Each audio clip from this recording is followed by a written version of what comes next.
Sapagkat ang Diyos Ama ay Espiritu, hindi siya pwedeng humarap sa mga taong makasalanan na katulad natin. Ng harapan, ng literal.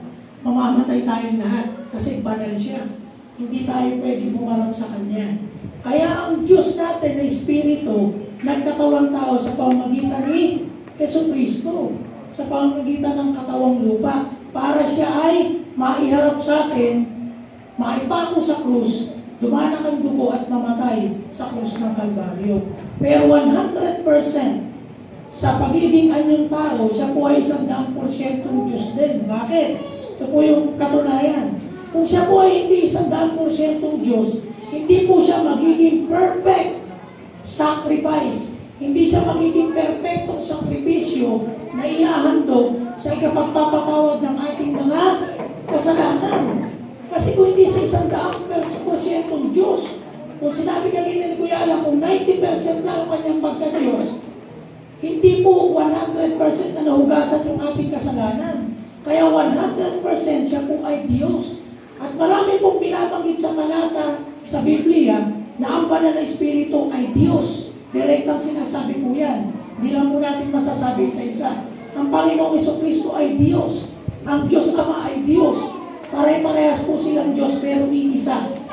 In 3 person. Yung banal na Espiritu, yan naman po yung nanahan sa atin nung namatay ang Panginoong Jesus sa krus ng Kalbaryo at apakyat na siya sa langit. Yung banal na Espiritu, isa sa persona ng Diyos, yan po naman yung nanahan sa atin, yung Holy Spirit, which is siya po ay isang 100% na Diyos din. Yung Espiritu Santo, hindi nakikita ng mata, hindi nakahawakan ng kamay. Hindi po tayo dapat malito. Alam niyo po kung bakit? Hindi natin kailangan questionin yung pagka-Diyos ng Diyos. Yung pong Trinity, yung pagiging Diyos ng Diyos, siya po ang nakakaalam lahat nun. Hindi po natin dapat questionin yun. Sapagkat iyon po ang pagiging Diyos niya. Hindi po lahat malalaman natin sa pagiging Diyos niya. Ang mahalaga po, nananampalataya at naniniwala tayo na yung Diyos na yun, yun yung tunay na Diyos. Okay. Dito po sa Matthew chapter 26, kaya ko lang po binanggit yun, sapagkat ang Panginoong Hesus, ganito lagi yung kanyang pangungusap. Sabi niya sa 26, verse 37, sinama niya si Pedro at ang dalawang anak ni Zebedeo, at nagpasimula siyang namanglaw at nang lumong totoo. Na magkali sinabi niya sa kanila, namamanglaw na luba ang kaluluwa ko, hanggang sa sukat na ikamatay ko. Mga tira kayo rito at makipagpuyat sa akin. Lumakad siya sa damo paroon at siya'y nagpatira pa at nanalangin na nagsasabi, Ama ko, kumbaga maaari, lumampas sa akin ang sarong ito ng paghihirap. Gayunman, huwag ang ayon sa ibig ko, kundi ang ayon sa iyong kalooban. Kaya minsan nakay-question natin yung pagka-Diyos niya. Bakit ang gusto niya sundin yung kalooban ng Ama, hindi Kanya, kung talagang Diyos siya? Alam niyo po, napakasimple lang ng paliwanag dyan. Ang Diyos po natin, nung nagpakababa ang Diyos natin bilang isang katawan tao, ipinapakita niya sa ating mga tao na sa pagiging Diyos niya na banal, nag-anyo siyang tao para maabot niya ang bawat isa po sa atin. Nakukuha niyo po yun. Kaya ang sinasabi niya nito, hindi niya ipinapantay yung kanyang sarili na kapantay ng Ama. But actually, ang katotohanan, magkapantay po sila. Bakit niya ipinapalagay na hindi nakapantay ng Ama? Sapagkat bilang isang Diyos na nagkatawang tao, dinala niya sa kanyang balikat ang kasalanan natin lahat. At ang katunayan naman niya na siya hindi nagkasala, sabi niya po sa 1 Peter chapter 3, verse 18, sapagkat si Kristo man ay nagbata ng minsan dahil sa ating mga kasalanan, at siya ay matuwid dahil sa mga di matuwid, upang tayo'y madalangin sa Diyos, siyang pinatay sa laman, ngunit binuhay sa Espiritu. Sa ibang salin po, mas malinaw ang sabi doon, sapagkat kailanman si Kristo na nagbata ng ating kasalanan ay kailanman hindi siya nagkasala, pero pinatay siya dahil sa mga makasalanan na katulad po natin. Nakuha niyo? Napakalinaw ng talata.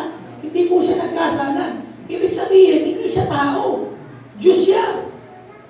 Diyos po siya. Sapagkat kasing tao, hindi pwedeng bayaran ng kapwa-tao ang kasalanan ng kanyang kapwa-tao.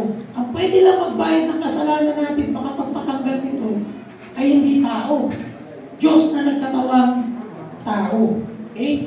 At ang sabi na sa huling verse na gusto kong basahin, dito sa John chapter 6, verse 38, sapagkat bumaba ako mula sa langit, hindi upang gawin ko ang aking sariling kalooban, kundi ang kalooban na nagsugo sa akin.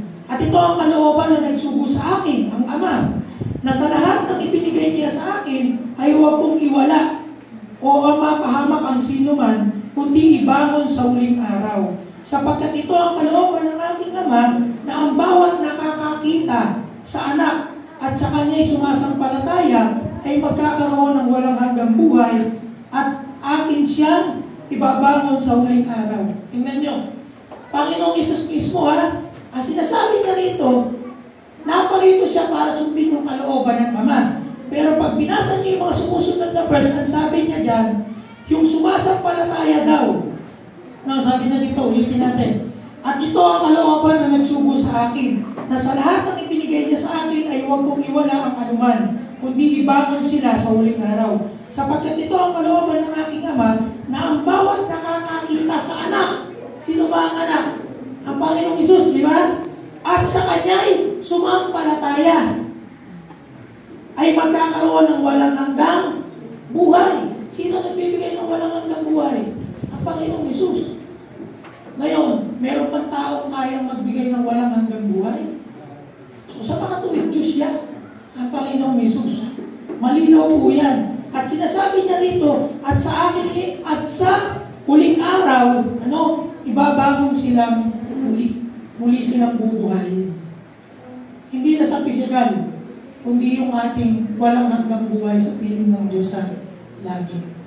Kaya masarap pong alalahanin na itong inaalala natin na isang simpleng saro at tinapay.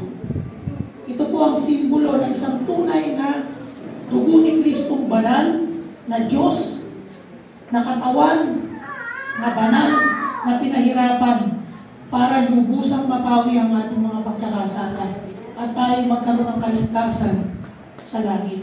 Magkamit ng buhay na walang hanggan sa piling niya sa langit. Tayo pimanalangin.